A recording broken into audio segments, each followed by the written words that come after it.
Ladies and gentlemen, the Vice President of the Republic of the Philippines, the Honorable Sara Z. Duterte. Hello, good morning. Okay na? Okay, sige. Mga kababayan, Assalamualaikum warahmatullahi wabarakatuh. Madayaw, maayong adlaw, kaninyong tanan. Magandang araw sa inyong lahat. Sa mga nakaraang araw, marami ang humihingi ng reaksyon, komento, o damdamin. Damdamin ko sa issue ng impeachment na naihain laban sa akin. Sa kabila ng aking mga naging pahayag ukol sa planong impeachment sa mga nakaraan na buwan, ang tanging masasabi ko na lamang sa puntong ito ay God save the Philippines. Bukod dito, nais ko na lang ipaabot ang aking taus-pusong pasasalamat sa mga kababayan na patuloy na nagdarasal, sumusuporta, nagtitiwala, at patuloy na nagmamahal sa akin. Manalig kayo dahil sa taong bayan ang tagumpay. Syukran. I know, right? Braille. 3 questions, no follow-up. Okay. Oh. Ay, ayoko na. I'm okay. Oo.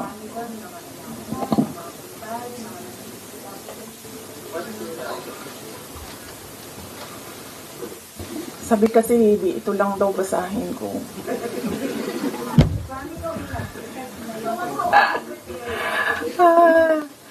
We've already started preparing the moment Franz Castro announced the impeachment plans, which was November of 2023. So November of 2023, there were already lawyers doing their work for the impeachment. So we leave it to the lawyers. Last question.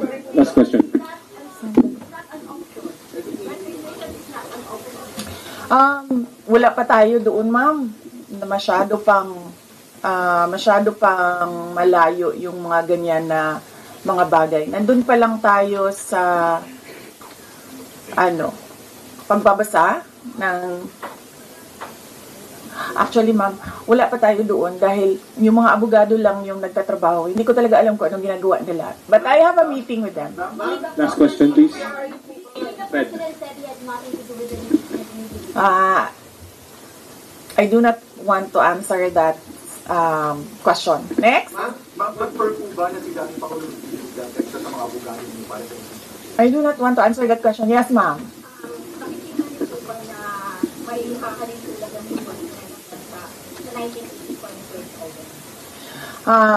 I do not want to answer that question. Last question.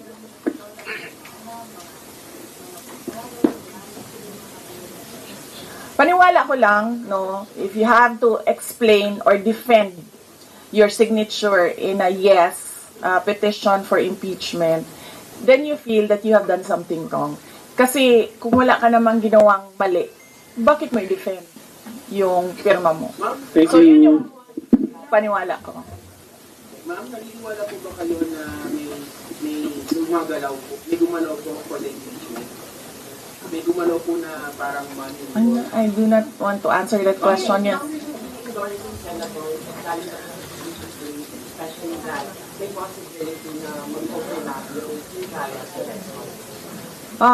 Hindi pa namin napapag-usapan kung ano yung gagawin ko for the upcoming campaign and election. Pero nasabi ko na noon na patuloy yung trabaho namin And isa sa mga trabaho namin ay gusto namin tumulong sa Commission on Elections in voter education. Particularly, yung wag mo ibenta yung boto mo, wag gumamit ng dahas during campaign and election day, yung mga ganon. Ma'am, payo nyo lang po sa ating mga kababayan sa nangyayari po ngayon sa ating bansa. Yes, sabi ko nga kanina sa statement ko sa ating mga kababayan na patuloy na sumusuporta, nagmamahal, nagdarasal, napakahalaga nun, ay manalig lang sila dahil sa taong bayan ang tagumpay.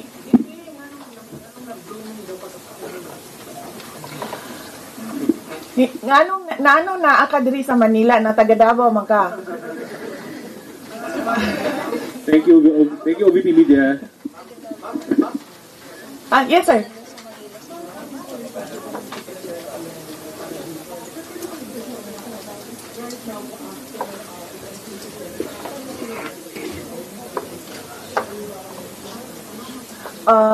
Well, may meeting kami mamayang hapon dahil nag-meeting sila kahapon. Hindi ako sumali, so merong briefing, legal briefing mamaya ang mga lawyers. So I will know more this afternoon. Pakikita nyo na yan pagpasok nila ng kanilang entry of appearance. Yes sir. Opo. Kakatapos lang po ng planning conference ng Office of the Vice President. So we did it last Tuesday, Wednesday, and Thursday para po sa 2025 and 2026. So for 2025, may mga maapektuhan ba na programs ng OVP? Yes, nag-announce na kami na wala kaming wala kaming burial and medical assistance dahil tinanggal yung line na yon sa budget so hindi ka na pwede maglagay ng budget doon. What the other programs? Tutuloy siya.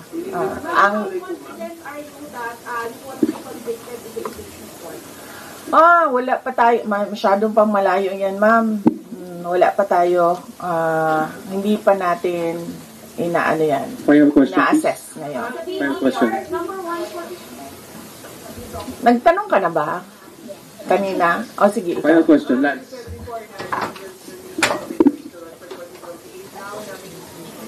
Are you more decided to go in 2020? Okay. So, wala pa tayo dyan. Wala pa tayo dyan. But, nasabi ko naman di ba, paulit-ulit kung we are seriously considering that. But it's difficult to decide without numbers. So, kailangan malaman yung surveys and numbers. Sa next year pa yun. Oo. Sir, nagtanong ka na? Sir, front. Are you concerned that possible public land will qualify public office kung magkaroon ng yes, sir. Oo.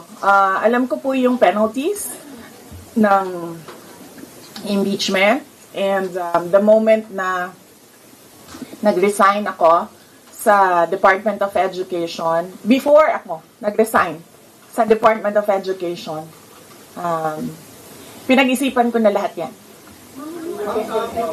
Ma'am, sa ba, masasabi ninyo na lalo pa kayong nainganyo na ituloy ang pagtakbo sa 2020 presidential election? Nasagot ko na ata yan kanina sa question ni Sir na nakaitim.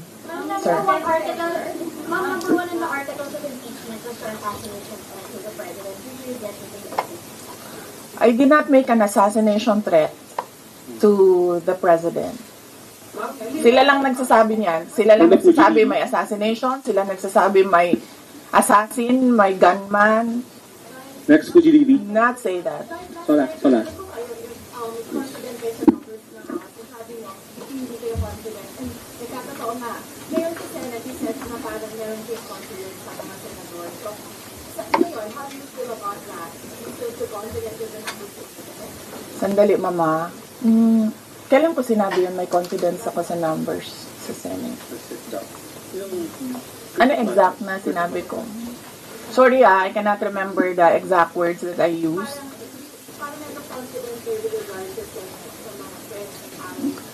Unlikely ako ako magsasabi ng ganyan ba. But I need I will answer that next time.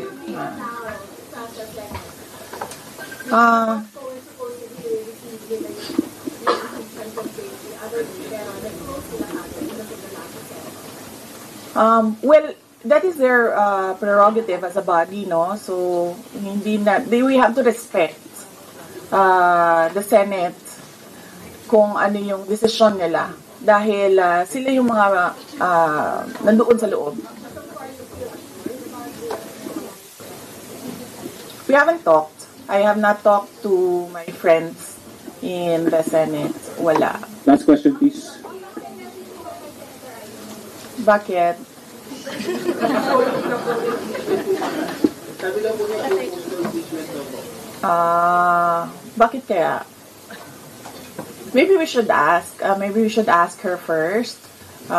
Bakit niya i-block yung impeachment?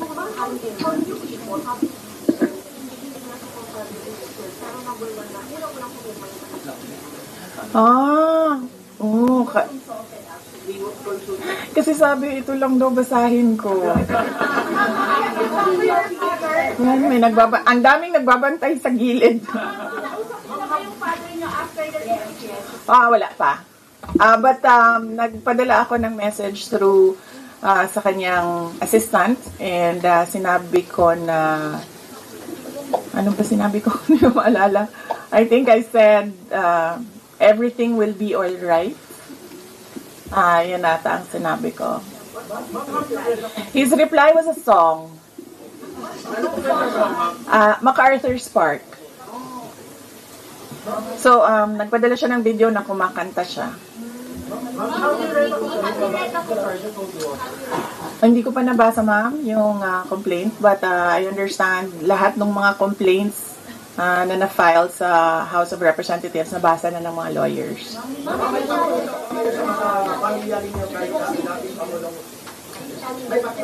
Sandali, sir, ha? Sandali, sir, ha? What's wrong, wait?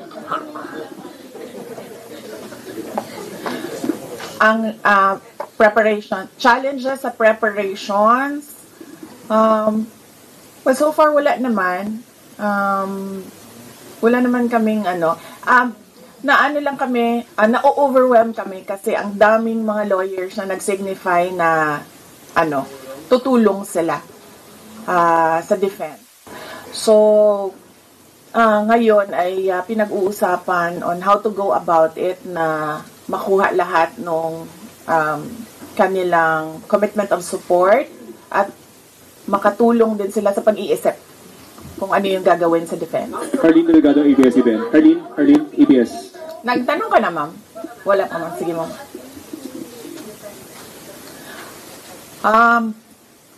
Sabihan ko na lang sila na mag-announce na sila kung gusto na nila mag-announce.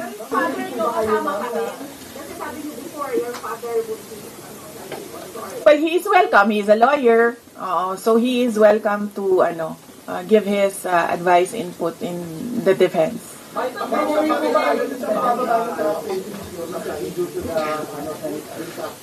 I will not answer that question. Yes, I'm sorry. Yes? Yes. So what happened was, nag-indefinite leave siya, and then she was admitted to the hospital doon sa Davao City na hospital siya, and then discharged siya ng mga doctors with ulitin ko. Si Yusek Zulaika Lopez, nag-indefinite leave siya after nung sa veterans hospital admission niya. Umuwi siyang Davao, and then na-hospitalize siya doon. And then sabi ng doctors niya, we will discharge you, but you have to come back ngayon ata, February, for further tests. And then, bumalik siya for 1 day dito. Noong January, bumalik siya for 1 day dito sa Office of the Vice President, and she said na mag-leave siya for 2 months. And then I said yes, take the time that you need for your health. And then after a week, bumalik siya. Noong January, after a week, bumalik siya dito, and then she said, hindi ako mag-leave. So sabi ko, okay, welcome back. Meron ba pakikipag-usap kay sa INC? Dahil sila po yung nag-rally against para wag tuloy yung case. Hindi pa po kami nagkausap ng INC, sir, pero nagpapasalamat po ako sa INC at sa buong sambayanan sa kanilang pananawagan ng kapayapaan. Ma'am, kamusta po ang staff ng OB? Nagtanong ka na, sir? Sir? Hindi ko masabi yan ngayon, sir. Wala pa kami dyan. Ma'am, Miss Is. Nagtanong ka na, ma'am, wala pa. Miss Is.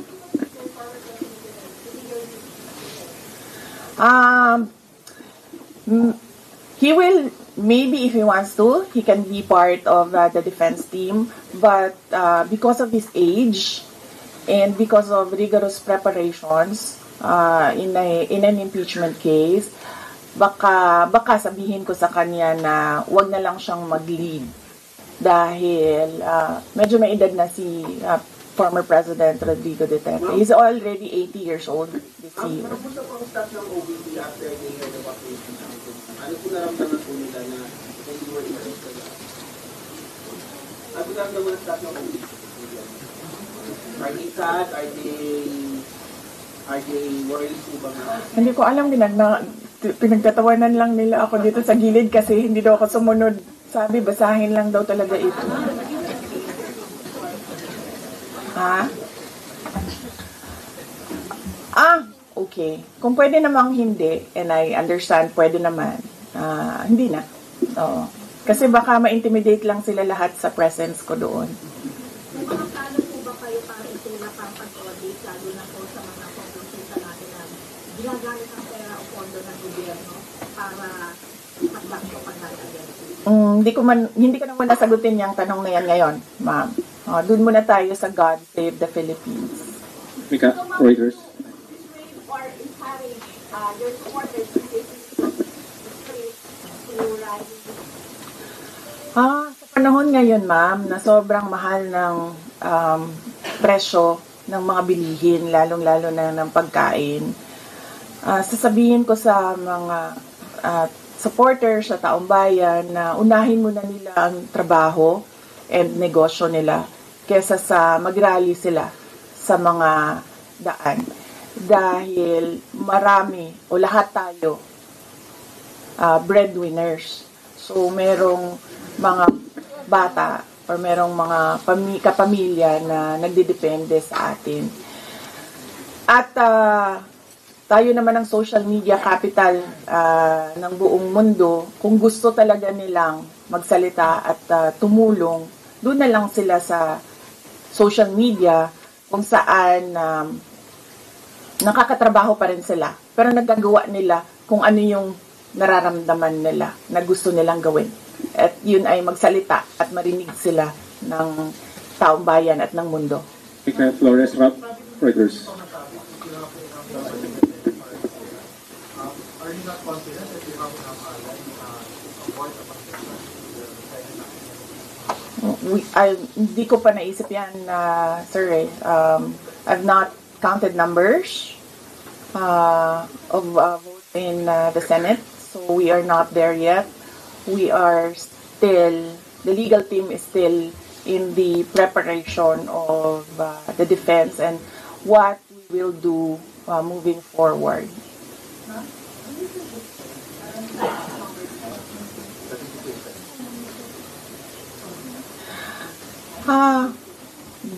Do I feel betrayed? Actually, ma'am, wala akong feelings. Wala akong feelings about it. Kasi, kung napapansin nyo, wala naman kasi talaga akong barkada na politiko. I don't join their circles. But we are friends. Yes. But kung ninong at ninang lang ng mga anak, walang ninong at ninang na politiko ang mga anak ko. Oo. Maliban kay Stonefish, dahil nandoon si former President Erap Estrada. So, I don't move in the circle of politicians. Kaibigan, yes. But to say that meron akong close relationship, personal relationship with them, wala naman. Kaya siguro, ganyan din siguro kadali sa kanila ang magdesisyon about the impeachment. Kasi wala naman talagang something that is worthwhile sa aming pagiging magkaibigan. Last question. Jason. Nagkaroon po ba kayo ng prior information na may impeach ka din sa House and then last time or may nag-film ba kayo? Naka-receive po ba kayo? Yes. Oo. Si JC. Si JC. Hindi siya natulog. Sabi ko sa kanya, matulog ka na, JC, kasi ang mangyayari ay mangyayari kaya sera-sera.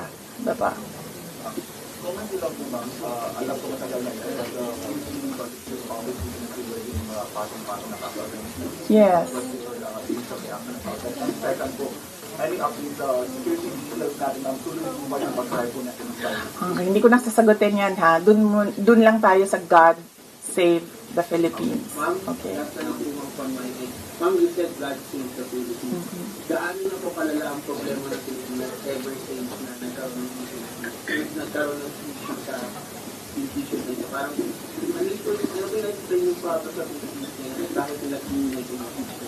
Gaano kalala ang Pilipinas na pag-iwanan na tayo ng panahon at ng ating mga kapitbahay dito sa region at napag-iwanan na tayo ng mundo. Malala siya since na nagkaroon ako ng understanding. Kasi 1990s, tapos 1990s, magulo. Well, sa amin, magulo, sa Mindanao. And then, ngayon, nagbabadya ang gulo sa Mindanao. So, parang wala namang nagbago. So, malala. Sobrang malala. Dahil, kung nakakausap mo yung mga tao na arawan yung kanilang sweldo, yung pera nila hindi na talaga sapat para sa pagkain, para sa kuryente, para sa bahay, para sa tubig, para sa pag-aaral ng kanilang mga anak. At kung basihan natin yung pag-alis ng mga Pilipino sa sarili nilang bansa ay sobrang malala dahil sobrang dami ng ating mga kababayan ang pumupunta, nakikipagsapalaran sa ibang bansa dahil wala silang makita na pag-asa, wala silang makita na oportunidad dito sa ating bayan. Kaya parang nakakaawa na tayo dito sa loob at nakakahiya yung estado natin kapag iniligay mo siya in a global stage na kung saan pinapanood tayo ng ibang mga lahi at ibang mga bansa. And because of that, tapos na tayo. Diba? Maraming salamat sa oras ninyo. Magandang umaga. Oh yeah. Yes. Happy Val. Basing on the palakpak ng mga kasamahan ko sa Office of the Vice President, okay naman sila.